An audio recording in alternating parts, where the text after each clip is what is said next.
धूप में निकला न करो रूप की रानी, काला रंग गोरा पड़ जाए, काला रंग गोरा रंग काला न पड़ जाए.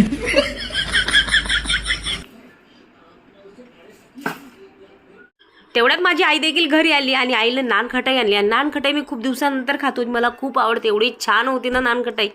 मग काय माझी आई देखील माझ्या जाऊच्या मदतीला लागली झाडं तोडायला. तर इथे ना थोडेसे झाडं जास्त वाढले होते आणि मी ते करणारच होती. तर मग आता जाऊनच हात लावला. चला म्हटलं सोन्यावरून प्युअर झालं. माझ्या आयुष्याचं काम हे जाऊने केलं, फारच छान.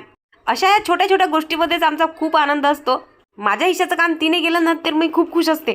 इकडे सासूबाई देखील कामाला लागलेल्या होत्या हरभऱ्याचे दाणे काढायला. इथे मिस्टर मस्त आराम करत. आणि जसं उन्हाळा सुरू झालाय ना तसं खाल्ल्यानंतर एवढा आळस येतो, काही करायची इच्छा होत नाही. आता मला तसंच झालेलं, मला खूप आळस आला म्हणून इथे अंग टाकून दिले आणि मस्त मोबाईल बघते. दोन बायांनी माझ्या झाडांना पूर्ण गंज करून टाकलं. या दोघींचे खूप कामं बघून बिट्टू देखील त्यांच्याकडे लक्ष देत होती. हे काय करतात, कसं करतात. मला असं वाटलं आता बिट्टू त्यांना मदत करते का, कारण ती तर कधी मदत करत नाही. पण काम करायला असलेल्या माणसाचं डोकं खराब नक्की करते.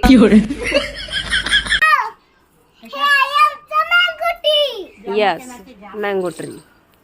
हे आमचं मँगो ट्री.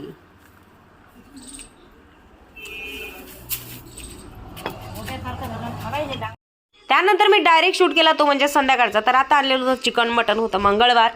मग माझी तयारी सुरू झाली. 2 भाज्या म्हटलं की 2 मसाले काढा, वेगवेगळे भाजी बनवा. खूप उठाठेव असतो बाबा, पण खायला मजा येतं बरं का. आता तुम्ही म्हणाल डायरेक्ट सकाळचा शूट आणि डायरेक्ट संध्याकाळचा शूट असं का, तर खरं सांगू का, तुम्ही लोक सपोर्ट करत नाही. त्यामुळे आता माझी इच्छा पण होत नाही व्हिडिओ बनवायला आधीसारखे. एवढी मेहनत घेऊन जर तुमच्या व्हिडिओवर तुम्हाला लाईक आणि व्ह्यूज जास्त दिसत नसतील ना तर खरंच तुमचा मोरल डाऊन होतो. माझं देखील तसंच झालंय. आता जेवण झाल्यानंतर खूप गोष्टी करत बसलो, कारण की आई खूप दिवसानंतर आली होती. आमच्या ताईकडे जाणं होतच नाही. मग इथे आम्ही थोडासा टीव्ही वगैरे बघितला सर्व. त्यानंतर ब्लॉग तिथे संपला आणि सुरू झाला दुसऱ्या दिवसचा ब्लॉग. तर इथे मी ना दुपारी शूट केलेला. तर इथे मी दुपारी सर्व कामं झाल्यानंतर ना माझ्या प्रमोशनचे व्हिडिओ बनवत होती. आणि कोणतंही काम करणं सोपी नसतं. ही किट आली आहे. ही किट आल्यानंतर त्या कसं यूज करतात, काय करतात हे सर्व दाखवावं लागतं. यामध्येच भरपूर वेळ जातो. ही किट होती मॅनिक्युअर पॅडिक्युअर आणि मी पहिल्यांदाच पॅडिक्युअर करत होती. मम्मी ते गपचूप काय काम करते हे बघितल्यानंतर बिट्टूला कुठे करमते. आली ना लगेच धावत माझ्याकडे मस्ती करायला. सर्दी खोकल्यामुळे ना बिट्टू अजिबातच जेवत नाहीये. मग काय म्हणाली, असं कर मम्मी मला ना तू असं कर, गुळ चपाती कर. गुळ चपाती तिला आजकाल जरा जास्तच आवडत आहे. मग काय आली मी किचनमध्ये आणि सर्वात आधी पॅन ठेवला गॅसवर आणि त्यावर थोडंसं तूप टाकलं, चपाती टाकली आणि गुळ खिसून घेतला. तो पूर्ण गुळ पूर्ण चपातीवर पसरून त्यानंतर त्याचा रोल तयार केला. ते बिट्टूला आजकाल खूप आवडत आहे. जर तुमची मुलं गोड खात असतील ना त्यांना नक्कीच हे द्या खायला. ती तर खूप आवडीने खात आहे. तर दुपारी मी तेवढा शूट केला. त्यानंतर म्हटलं बिट्टूची आता तयारी करते. तिने गुळ चपाती घातली, गुळ चपाती खाल्ली. म्हटलं आता तिची तयारी करते आणि तिला ट्युशनला सोडते. कसलं काय बिट्टूचं आमचं रडणं सुरू झालं की मम्मी मला ट्युशनला जायचं नाही, जायचं असेल तर तू माझ्यासोबत ये. मग नंतर म्हणाली की मला ट्युशनला जायचंय, मला झोप आली. तिथेच खात असताना माझ्या मांडीवर वगैरे झोपत होती. तिचा आपला टाइमपास सुरू. मग म्हटलं जाऊ द्या, कारण तिला पण सर्दी आहे. आजच्या दिवस सुट्टी घेऊन टाकूया, काही हरकत नाही.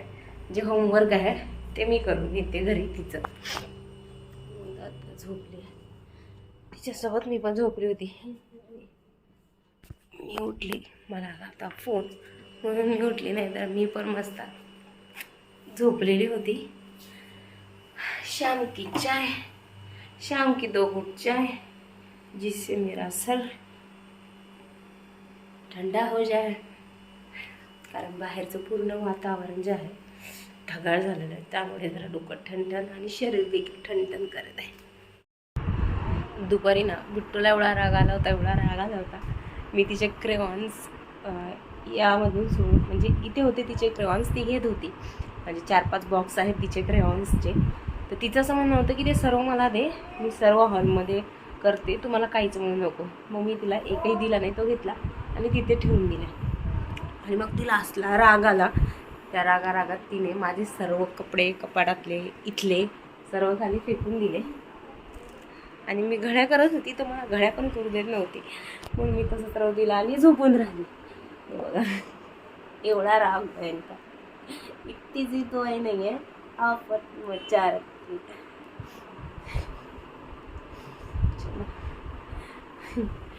काय मुलं आहेत ना बाबारे, तिचे पण कपडे फेकून दिले काढून इकडे. त्यानंतर ती झोपेतून उठली. तिला खूप सर्दी होती तर आज तिला मला डॉक्टरकडे घेऊन जायचंच होतं. झोपेतून उठल्यानंतरही तिची खूप चिडचिड सुरू झाली. तिला म्हटलं फ्रेश हो बेटा, तुझे केस वगैरे करून देते, कपडे चेंज कर, पण अजिबात ऐकायला तयार नाही. शेवटी मला तसंच घेऊन जावं लागलं कारण की आता टायमिंग झालेला होता 8:30 आणि हॉस्पिटल बंद होणार होतं.